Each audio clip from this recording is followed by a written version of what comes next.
अख्खा हिवाळा बघा वाटाण्याचं दाणं सोलण्यात गेला आणि आता अख्खा उन्हाळा पाण्याच्या बाटल्या भरण्यात जाणार, बरोबर की नाही? तर माणसानं करावं तरी काय बघा, गरमीनं गॅसजवळ एकतर उभं राहायला नको होतंय आणि घरच्यांना चांगलं चुंगलं खावंसं वाटतंय. मग अशा वेळेस झटपट होणारी ही अंडा बिर्याणी करायची. तर त्यासाठी काय करायचं आहे, 2, 4, 8, 10 जेवढी पाहिजे की नाही तुम्हाला तेवढी अंडी पहिल्यांदा उकडून घ्यायची. आता चाकून जरा बाजूनं अंड्याला असा बघा कट मारायचा आहे, तांदूळ स्वच्छ धुवून घ्यायचा आहे.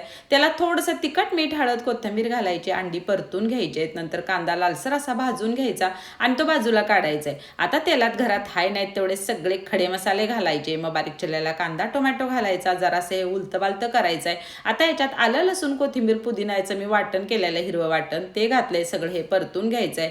माऊली मसाल्यांचा काळा मसाला आणि गरम मसाला घातलाय मी 1 चमचा. आता माऊली मसाल्यांचा नंबर स्क्रीनवर आहे, बायोमध्ये त्यांची लिंक आहे. मसाले जर तुम्हाला हवे असतील तर तुम्ही मागवू शकता. याच्यात मग 1 चमचा लाल तिखट घालायचं आहे, हळद घालायची आणि हे मसाले बघा परतून घ्यायचे आहेत. छोटीशी वाटी याच्यात दही घालायचं, थोडीशी कोथिंबीर आणि पुदिना घालायचा आहे आणि हे मिक्स करायचं. आता याच्यात स्वच्छ धुतलेला तांदूळ आहे बघा तो घालायचा, तळून घेतलेला कांदा घालायचा, मिक्स करायचं. तांदळाच्या दुप्पट ह्याच्यात बघा पाणी घालायचं. वरून चवीपुरतं मीठ आणि केवढा एसेन्सचे ड्रॉप्स टाकायचे. अंडी ठेवायची आणि कुकरला बघा 2 शिट्या करून घ्यायच्या आहेत. असली टेस्टी आणि जबरदस्त ही अंडा बिर्याणी होते. घरचे तुमचं कौतुक केल्याशिवाय राहणार नाही. नक्की करून बघा आणि सबस्क्राईब पण करा बरं.